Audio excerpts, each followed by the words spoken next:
Good evening all. Everyone ready? Thank you. A bit different to normal. You normally have obviously just Baz and Milesy up here together. Obviously a big 36, 48 hours in the club with the news that broke yesterday. So I wanted to attend this press conference this evening, and ultimately at the end of this, my section, I'm more than happy to answer a few questions. As you're probably well aware, there's probably not a lot more we can say, and hence that's been the case during the course of the day. It was news to us yesterday, and I will answer a few questions certainly at the end of it, and then I'd like it to break into talking about the game if you don't mind. I'd first of all just like to commend our coaching staff and our players on a fighting spirit tonight. Been a very difficult time for everyone in the club, and particularly for our players and coaches. And I think that the fighting spirit we showed tonight, the willingness and the effort, was really commendable. And I'd really like to show my support for the guys and how proud I am of what they did there tonight, and got right back into the game towards the end.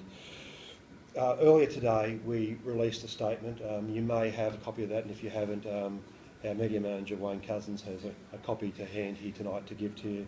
That was a statement we released in response to the news that surfaced yesterday with respect to the New South Wales Organised Crime Squad. We're examining information into the alleged match fixing within the NRL.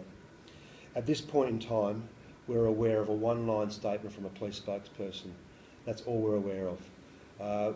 We did obviously come into more news as the day unfolded yesterday, that there is unsubstantiated claims that 2 games last year have been looked into, and that's what the alleged allegations revolve around.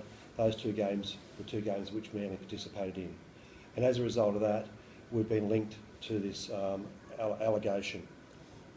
On this basis, and on this basis alone, we've been unfairly linked to this allegation. This unfounded speculation is causing our game an awful lot of distress at the moment, and not only our game but our club in particular. And at the moment, this proud, successful and community-based club is really hurting. So what we'd like to do is really to urge the authorities to very quickly and as soon as possible bring evidence forward if there is evidence. If there's anything to substantiate, we'd like that substantiated as soon as possible. We don't want this to linger at all. We're more than supportive of any process that takes place from here on in. There isn't a formal investigation at the moment, but if there is to be one, we will certainly be very cooperative in that process. The Seagulls stand side by side with the NRL in placing the integrity of our game at the forefront. It's paramount to our game, and we'll do everything possible to ensure that's the case. As yet, we've had no contact with the police whatsoever. So, and then that was mentioned in our statement this morning. So we have no further information. And finally, I'd just like to finish on and emphasise that our club supports our players 100%, and we should be affording them the presumption of innocence. I'm more than happy to answer a few questions. Have you taken any steps to find out whether there's any basis to the allegations personally? I've only had conversations with the NRL, with the Integrity Unit and with the CEO. I spoke to Todd, and we all seem to be in a similar situation in terms of a real lack of any evidence whatsoever. As I said, all I've seen in quotes so far is a spokesperson for the police force saying that they're examining information. Have you asked the players about if they were involved with any match fixing in those 2 games in question? No, I haven't. I had plenty of discussions with players. They're private in nature, and I wouldn't disclose any of those conversations. And I don't think it's prudent at this point in time to be mentioning any players in particular. Are you concerned with some of the individuals that associate themselves with players at your club? I'm just concerned for our players, generally, in terms of the fact there's so much innuendo out there and so much speculation that's unfounded at the moment, and it is obviously a real distraction to our club, and is really doing our brand no good whatsoever.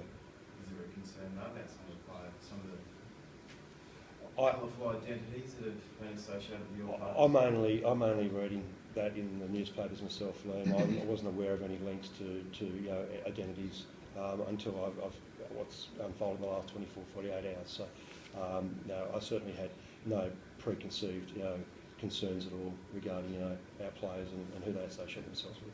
Joe, Eddie Hastings, one person that's been linked to this whole investigation. Will you ask your players to stop associating with him if they haven't already done so? Well, I certainly think this is very new, and I've come down here this afternoon. Players arrived yesterday. I think that we'll be certainly having a player and a club briefing after this event. And I know that what's come out already today as well. There's been some concerns in the past from the club, from the owners of the club too, with certain associations. So we'll be stressing that to our players. So what did it take you a day and a half to find out? Well, it came out yesterday, and it really, until last night, it didn't seem to be a Manly issue. It became a Manly issue last night. Yesterday afternoon, it was a max fixing allegations, in the NRL. Then all of a sudden, linkage to our club came out, late in the evening. The coach wasn't even here last year. He spoke before you. Well, I'm here now, Lee. Why didn't you speak to that? Well, we wanted to do this tonight. We didn't want to do it. We didn't do individuals favours during the day. We wanted to get everyone here tonight. And why didn't you speak to everyone today? Well, I got down here, as you know, late this afternoon. So, we released a statement this morning, and really we don't have much more information than that. Why did you dodge us at the hotel this afternoon? Let's move on.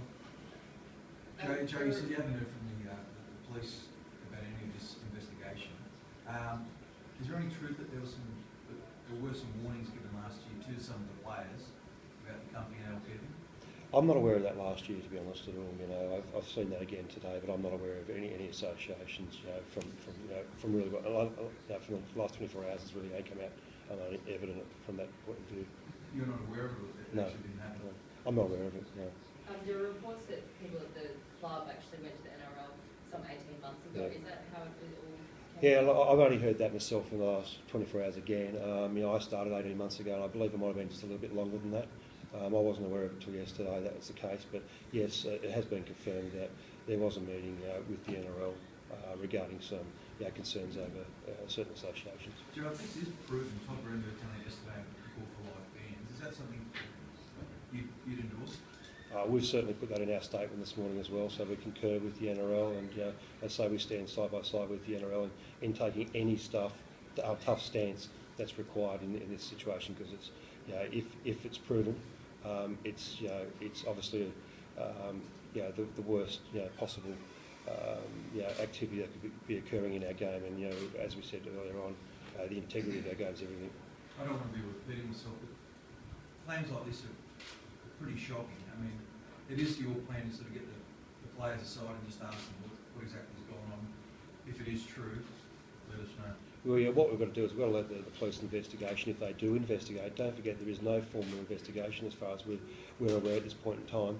And I think that you've got to get, certainly, if that's the case, the expertise involved, and ultimately we shouldn't be compromising the investigation either. So I think that, first and foremost, I think it's a police matter. I know you want this done quickly. You're worried it could drag out. I mean, we've got another game, I think, in 9 days at home at Wookie. It's not in our hands really. We'd certainly like it to be resolved as quick as possible. In terms of on-field performances, though, it could sort of prove a real distraction. Yeah, absolutely. What indication, when have you been told it sort of will be resolved? Have you been given No. indication? Can we move on to the game now? Thank you. Trent? Yeah. What do you say to the players for today, Trent? All that's gone on in the last 24 hours? I did have a chat with the players this morning, probably to just try and put it aside and concentrate on what we're paid to do, and that's playing and turn up and try and win tonight. I thought we were in the game tonight. Bit of a turning point on half time when we should have scored up our end with time and letting a pretty soft try just before half time. But it's we're certainly not having too much luck at the moment. We've got a hell of a lot of injuries, and we've come up with a hell of a lot more tonight. So all I can do is keep this playing group together, keep us focused, and we've got some young players in there who have never been through anything like this before, and we've just got to stick together and keep working hard. And, you know, things could get worse before they get better. What are the injury issues with them? Cherry's got a recurrence of the ankle. Brenton Lawrence has torn pec and needs surgery. Jamie Lyon a month, hamstring. Cherry could be a month, so he might get a game next week. Ben, how much of an impact do you think you guys leading up to tonight had on your team? Yeah, look, I don't. It's not ideal, mate. It's certainly a distraction that we don't need and the club doesn't need. But I thought the players were in a pretty good headspace when we ran on. I mean, I thought that showed in their effort. We had a 15-minute patch there in the second half where we let in 3 consecutive tries against. Still had our chances to get back in the game, and they did. You know, I'm really proud of their effort again. That could have got pretty ugly tonight with no reserves on the bench. We've got some young blokes in there who are a bit bewildered as to what's going on, but I just said to them, when we do get back on the winners' front and we do have some good times ahead, they're going to appreciate it a hell of a lot more. The only way out of it, mate, is to keep working hard and stick together. Weak people will go off on their own. The strong ones will stick together and lead us out of it, and that's what I plan to do. Drew, have you actually asked the players if they threw any games last year? I'll No. ask the same question to Joe. No, mate, no. You're the coach of them, mate. I mean, I guess it's got to be a little unnerving knowing if it is proven true. It's not a nice thing. I'm not here to comment on that, mate. I'll answer questions on the footy, and that's it. Any questions for Nate on the game tonight, please? I do. Nate, how many times in your career have you had 0 players on the bench in a game? Not many. It's not a good way to, especially as a middle and a front row, to look at the bench and see no one there. It's not good. But look, they're a good side, and first half we could probably thank ourselves. Be a little bit lucky to go in with that scoreline. A good side like that can score from all over the park, and as they showed with that 15-minute patch, they got a couple of good tries, and though we did claw our way back, it was just too late. You see them as the real deal? They're pretty entertaining to watch. They are, mate, yeah, for sure. Like I said, they can score from all over the park. They've got big boys there, and if you keep handing the ball over and legging them up down the field like we did, it makes it a lot easier. A very young and skillful side. 2 tough games in 2 days. How do you feel after being hurt a bit early? Yeah, I'm alright, mate. Might not look good, but You played with Josh on Wednesday up against him tonight. That was pleasant. Apparently hopped in your car. Is that keeping you at home?